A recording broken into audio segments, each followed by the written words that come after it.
Ya, selamat pagi. Nama saya Steve. Sekarang saya nak demokan Divinox yang terbaru LGH588T 2B FG.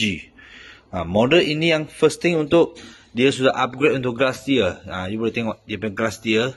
Dia memang matte color punya. Anti fingerprint. Kedua, untuk dia ada auto sparking.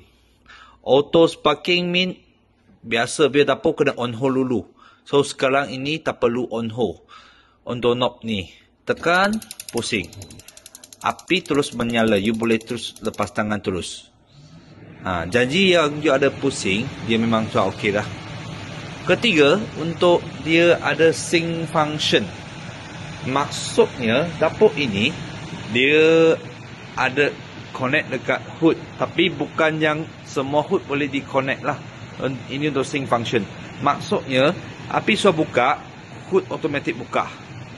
Tak kira you masak air, masak sup, semua sama.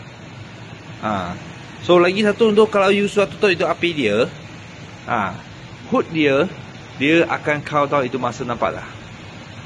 Countdown itu masa. So ini api dia 5.5 kW.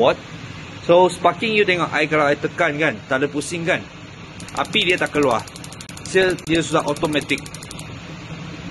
Automatic sparking. So timer dia memang ada timer. Timer ini maximum hours 180 minit.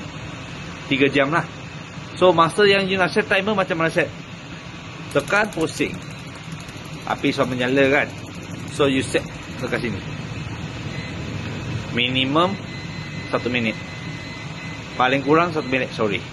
Maximum 180 minit. 3 jam lah.